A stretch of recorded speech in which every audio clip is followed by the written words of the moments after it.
Please welcome Compass founder and CEO, Robert Reffkin.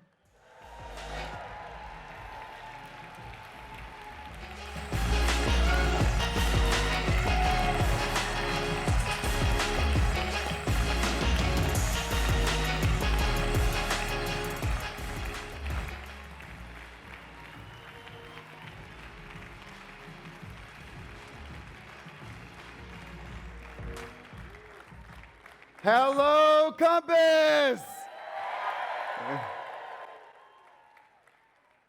Thank you to everyone who came from across the country to be here today in person. Thank you to everyone who's tuning in live from our over 400 offices.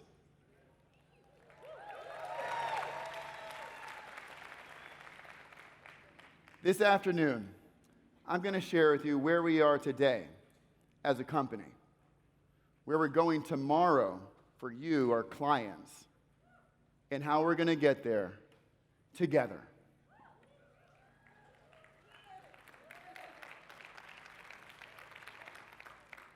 So let's start with where we are. Despite a challenging real estate market, one of the worst on record, where mortgage rates have increased faster than any time in history, where there's just not enough inventory, where the courts are challenging the value that you provide in your commission. Despite all that, I've never been more confident in your company. And let me share with you some reasons why. For the second year in a row, Compass is the #1 brokerage firm by sales volume in the country.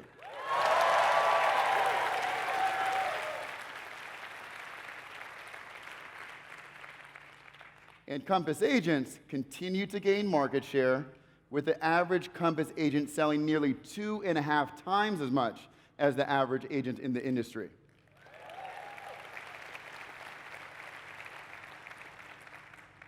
And with the typical brokerage firm losing nearly 30% of their agents every year, and in a market where agents are moving every day, last quarter, 98% of principal agents stayed at Compass. 98%.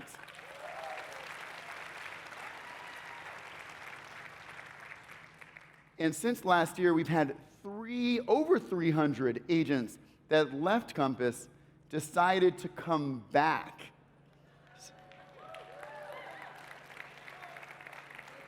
So many people at the press came up with a name for it. They call them boomerang agents. I think I see a few of them here in this room. Compass has now funded over $1 billion in Compass Concierge projects for your sellers, the best listing tool that ever existed. And Compass has invested over $1.5 billion in the Compass platform, the best technology for agents that ever existed. Through the platform in the last year alone, Compass agents sent over 300,000 collections to your buyers, over 200,000 CMAs to your sellers, and over 2 million pieces of marketing through Marketing Center. Has anyone here ever received a referral from another Compass agent? Clap your hand if you received 2, 3, 4, 5. Well, in the last year alone, Compass agents have closed, not received, closed over 28,000 referrals from other agents. 28,000. 16% of all Compass transactions are agent referrals. The average Compass agent, 16% of their business are referrals.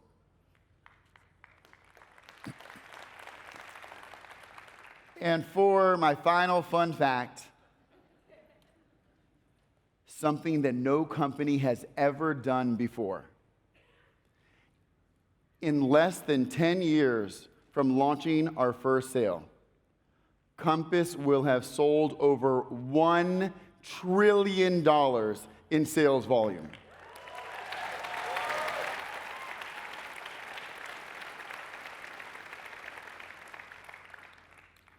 So that's why, despite some challenges in the market, I've never been more confident in your company. That's where we are today. But where are we going?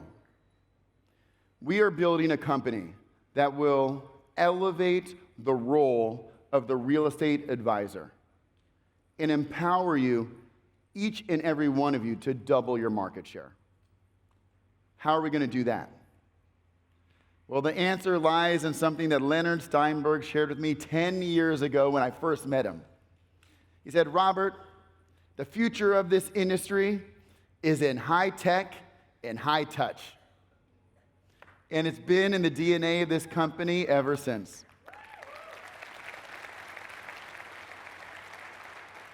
He told me that the future real estate advisor, the one that has the best technology and that is most connected to their clients, will grow their business and elevate the role of the real estate advisor.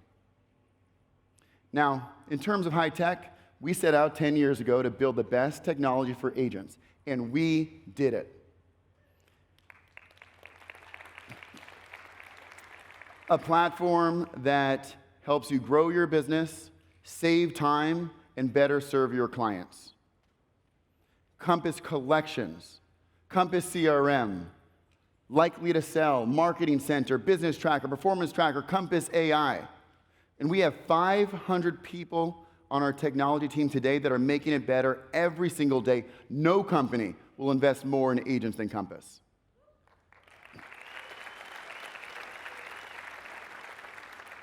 So high tech, we got that covered. But what about high touch? High touch is the unique opportunity of this moment. In an increasingly disconnected world, building trusting, meaningful relationships with your clients the way that you all built your business in the first place. Before I share with you what you can do, the single thing you can do to invest in your business, I want to share with you what I did to invest in ours and why.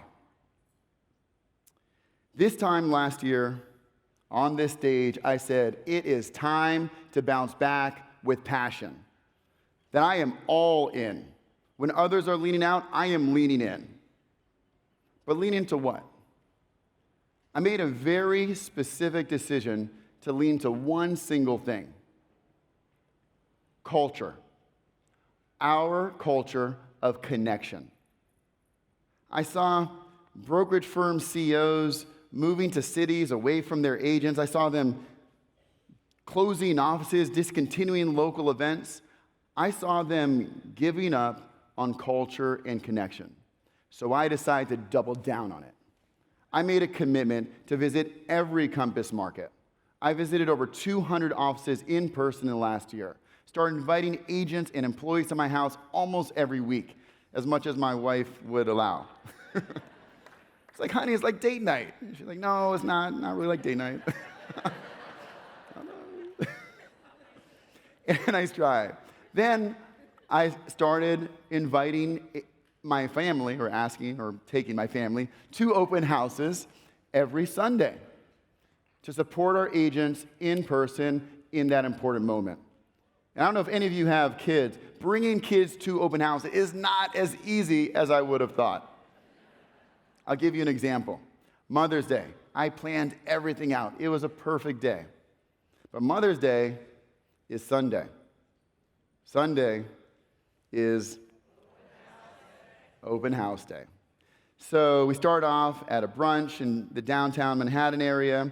My wife and I, we had margarita. She likes margaritas, salt on the rim. Things are going really well. Kids aren't arguing. It was a perfect morning. But then it's time to go to the open house. All right, everyone, let's get an open house. And my second child, Ruby, 7 years old, had a complete meltdown. Why do we have to go to open house? Why are we going to open houses? We're not even buying a house. Why are we going to open houses? I was like, oh, we just have to get in the car. We have to get in the car. And Benice is sitting in the middle. Ruby's right next to her. And why? I'm like, oh my God, something's going to explode. But my wife was so calm. I was so impressed. She had her glasses on. I want to show you how she looked. These are hers. I took them this morning. She was looking in the middle of the cab, looking straight. Why? Why? And just so calm. It may have been the margarita. Why? Why? And out of nowhere, she takes her glasses off. Because we love our jobs. And our jobs are to support Compass agents. And Compass agents are at open houses.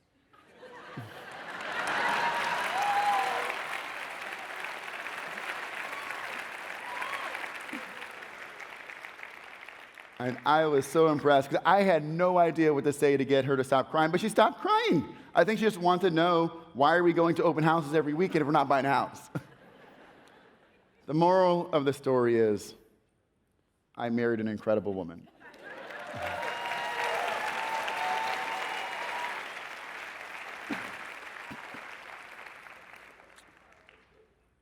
Look, I know it's not an easy market. But I also know this market is your greatest opportunity disguised as a challenge. A market isn't going to tell you how much you can make. It's just going to tell you how to make it. It's just going to tell you how to make it. In down markets, the best agents gain market share, and there will be thousands of agents this year that have their best year ever. I talk to these agents. I talk to their coaches that advise them, and they're all doing the same single thing to grow their business: spending more time with people. I'll give you an example. Last week, a husband-wife team told me that they grew their business 15% year over year. I was in Long Island. I said, how do you do it? And he says, well, look, we meet with people weeks, months, and years before a potential sale to make sure that they're relationships and not transactions. Give you another example. Lori Abbey, one of the Boomerang agents, came back in Colorado, one of our top agents in the country. She tells me a few months ago, Robert, the reason my business always grows in the winter is the entire month of August I spend at the best restaurants on their patios in Denver. And people come up to me, hey, Lori, do you know someone? I have a friend, I think, who wants to buy or sell. Hey, Lori, my son, I think, needs to sell. But the math of real estate is very, very simple. If you want to increase your business, increase the number of people that you speak to. 90% of buyers and sellers say they would work with the same agents again, but only 12% do. That's because we aren't staying in touch. I'm not worried that this country has an inventory issue. I'm worried we have a connection issue. We have become disconnected to people.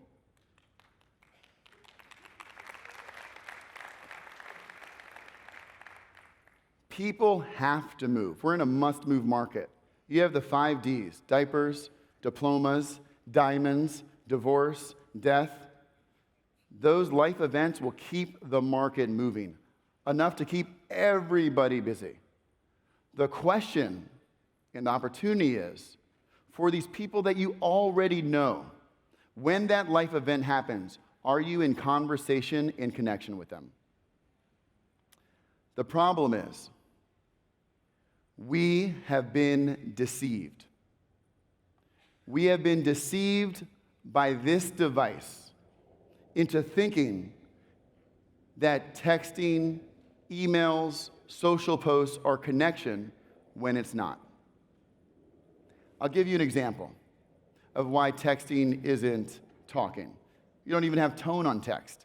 I'm on a plane 3 weeks ago, and my daughter, she got her first iPhone, just turned 10, Raya, and she sent me her first text. I was so excited. I was expecting emojis, I love you, heart, hug, here's my day. None of that. I'm going to read you what she sent me. First sentence. Dad, exclamation point, question mark, question mark, question mark. Next sentence. Ruby told me you don't take her iPad, only mine. That is not fair. Last sentence. Either don't take mine or take Ruby's too. So I circle this dad on a screenshot. I circle then my response to her was, Raya, I've taken both. I love you. Have a good day. You know what she said? Whatever.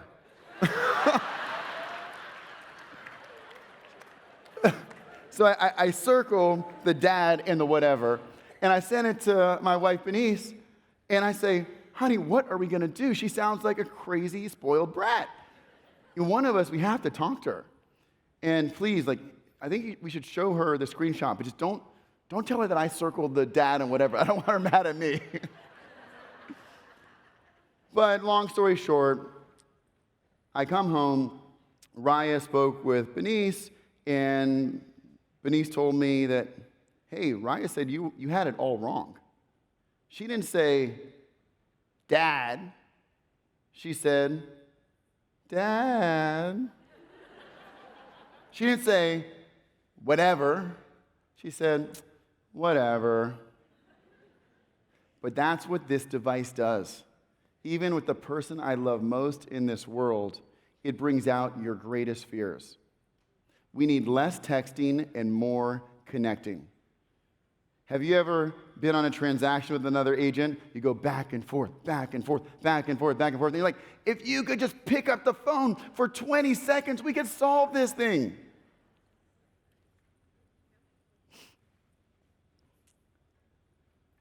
So I want to share one last story. A story that is my aha moment. The moment where I realized that there's a real risk to communicating through a screen compared to face-to-face. It's a story about my relationship with the Compass Board of Directors. Now, the Compass Board plays a very important role. Audit committee, governance, strategic planning. But since it was the pandemic period, I had to interview them all virtually. And all our board meetings were virtual. And I remember at the time, I was like, this is amazing. This is perfect. I can be just as productive at home. I could be more productive at home. Back-to-back Zoom calls, boom, boom, boom, boom. Board meeting, boom, boom, boom, meet.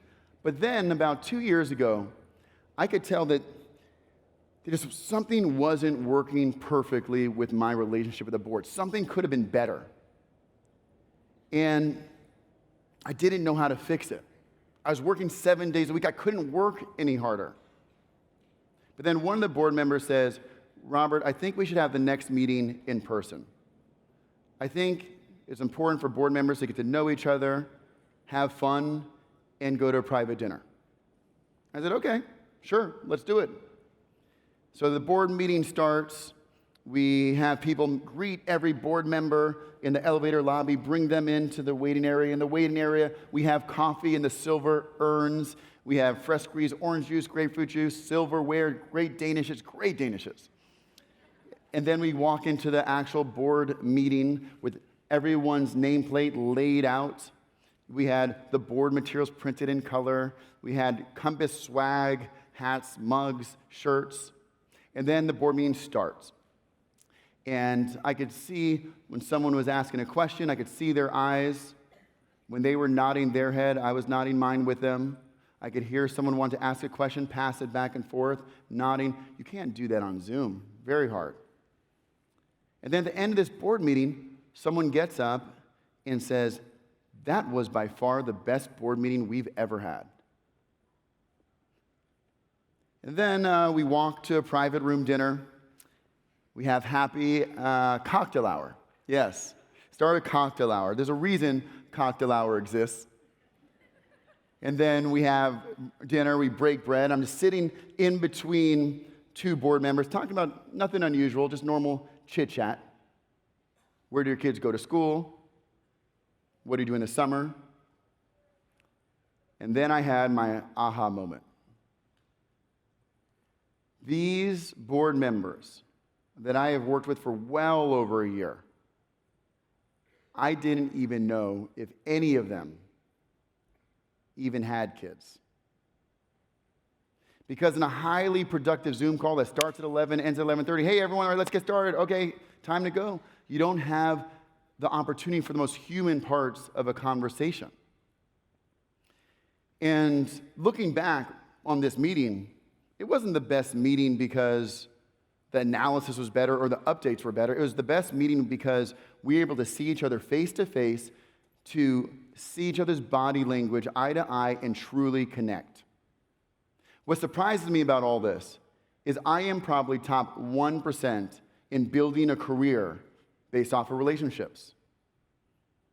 When I was in high school, I made hundreds of thousands of dollars as a DJ. Who do you think hired me? People I had relationships with. When I was in high school, I had a C average, but I got into Columbia because I flew to New York City. I met the admissions officer. I built a relationship, showed him my DJ business card, faxed him a bunch of materials about me, and he trusted and liked me enough to make a bet. Then I started nonprofits. Everyone we raised money from were people that we knew. And Compass, we built Compass through relationships. But for 2 years in the pandemic, on Zoom calls back to back to back, 7 days a week, I forgot the most human part of success. And there are 3 really important takeaways for this group. 1, you can't build trust virtually. And our industry is built on trust. 2, it's not about productivity. It's about connectivity. Whoever connects the most grows the most. And 3, people don't care how much you know until they know how much you care. The greatest competitive advantage you have at this moment is showing your clients that you care more than the competition. But you can only do that face to face. You know, Stephanie Younger sells around $300 million a year, one of our LA agents. She told me about 2 years ago, Robert, I don't know what's happening. My recent buyers and sellers aren't referring me business as much as they used to. So we go back and forth, and then she says, you know what it is? I think it's because I'm working with them on Zoom all the time, and Zoom is transactional. It's turning my buyers and sellers into transactions as opposed to clients. But you know what they say? Good times, like 2021, create bad habits. Bad times create good habits. There has never been a better time to be in real estate than right now, because there's never been a time where as many agents forgot the basics. You know the best marketing campaign to build your business? These right here. This is a time to get old school. Eyes on eyes, face to face, building your business one relationship at a time. A, B, C. Always be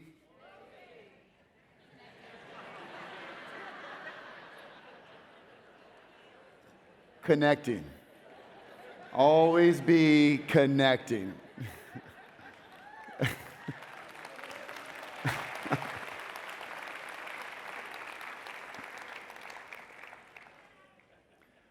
Whoever connects the most, grows the most. Time to connect with more people at restaurants, coffee shops, baseball games, fishing, the country club, golfing, volunteering, community service, dropping your kids off at the carpool lane 30 minutes early every day, saying hello to all the parents like Truman from The Truman Show. Hey. And always wearing your Compass swag, free marketing. And please remember, agents are also your clients. They are also in your sphere. Have you ever put an offer on another property? It was not the best offer, but your relationship with an agent on another side helped you get all the way through?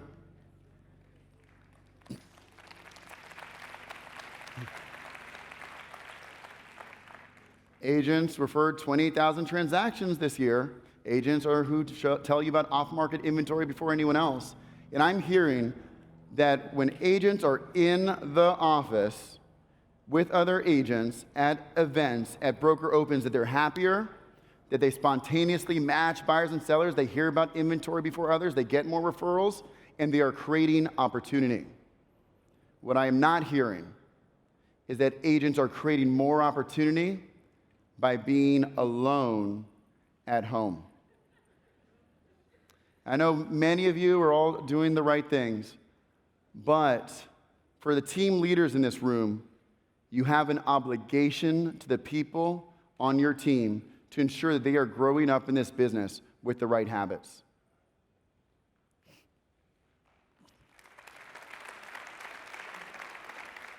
And I know you chose this industry for flexibility, but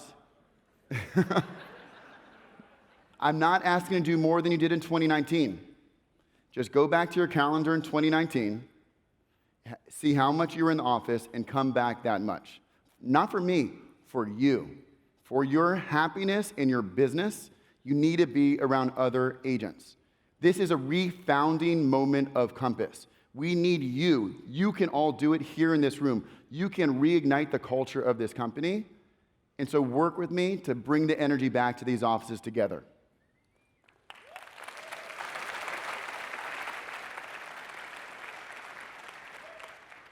And if we do that and we spend more time with people than any other agents at any other company, I guarantee we will grow market share. And, best of yet, we will turn fear into focus. We will turn obstacle into opportunity. All this about the market into connection and growth. And that's what entrepreneurs do.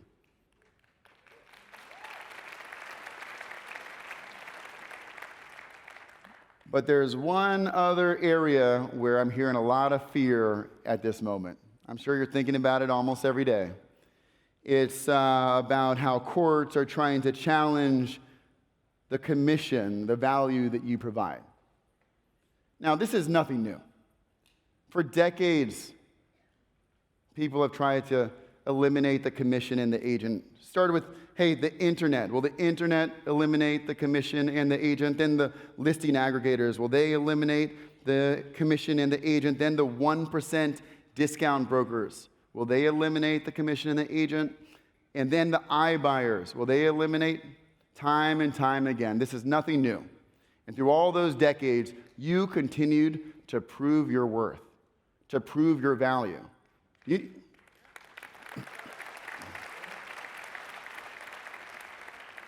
And I know you know this, but in down markets, when things get tough, your commissions go up. Commissions have increased over the last 2 years because when things get tough, you need the best agent, and that's you. But the answer to this current predicament, it sits in the company today. We have dozens of agents in the company today who think of this as an opportunity, who think they're going to make more money because of all this. These are people that only work with buyers who sign a buyer representation agreement. People like Lucy Mao, Raziel Unger, here today at this moment, who are going to coach you on Thursday exactly how they do this. They only work with buyers that sign a buyer representation agreement. Let's say it says for 3%, I'll work with you exclusively, and the seller may pay a portion of that, but anything they don't pay, you will offset the difference. That's how it works in the most simple form.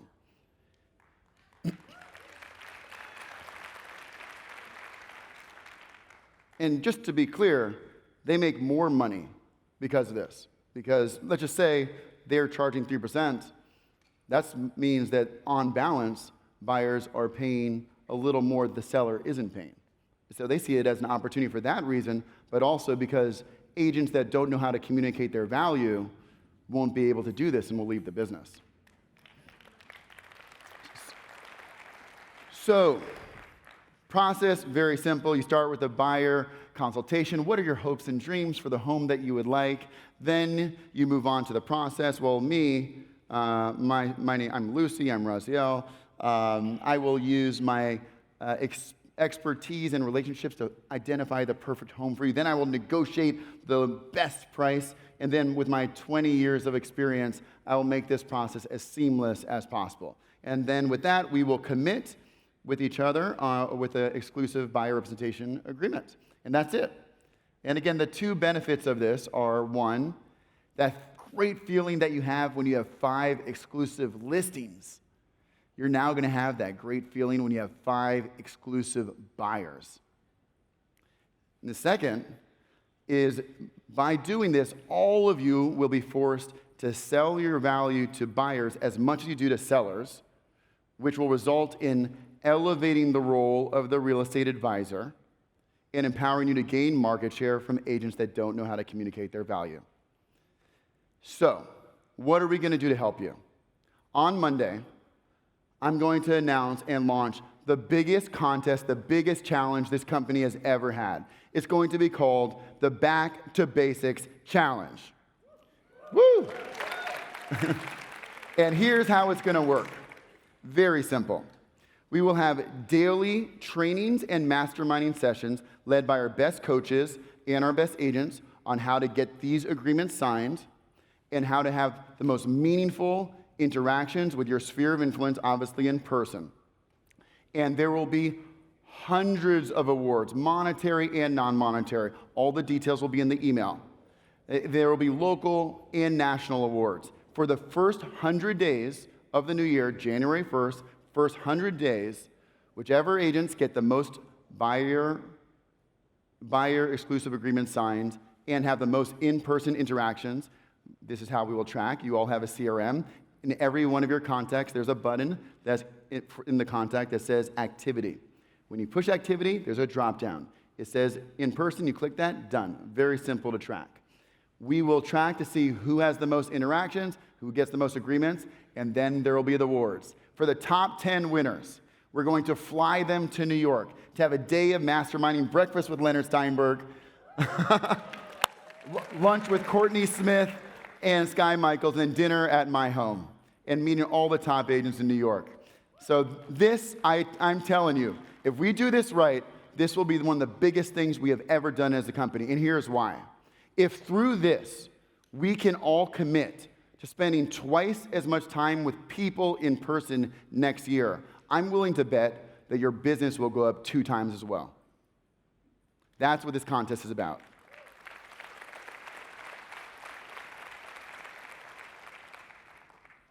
So I want to close by saying, I know how hard it is out there. I know that it can be scary, that you can feel like you're working twice as hard for half the pay. But I assure you that after moments of adversity, there are moments of prosperity. That as deep as things go down, as high as they can go back up. And that after every bad time, there's a great time. There are analysts out there that are saying that mortgage rates could be 4.5% to 5% in 2 years. Can you imagine in your market what that means? If they're even close to right, it's going to feel like the pandemic craze all over again. Fasten your seatbelts. It's going to feel like a rocket ship. So let me share with you what this company will look like in the years to come. Compass will continue investing in you. We will continue building the industry's best platform to help you grow your business, save time, and better serve your clients. We're going to work as hard as possible to ensure that it is Apple easy and Google fast, and that you never have to write the same thing more than twice.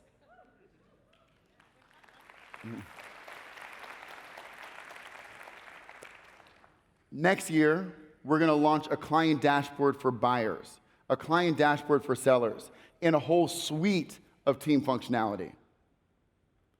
In the years to come, we will launch international. We will be in London, Hong Kong, Singapore, Dubai, Sao Paulo. And we will ensure that this company, in its DNA, at its core, will always be to have the best technology and the best team, the best platform and the best people. And as Leonard Steinberg said 10 years ago, to be high tech and high touch. That's the future of real estate, and that's Compass. Thank you.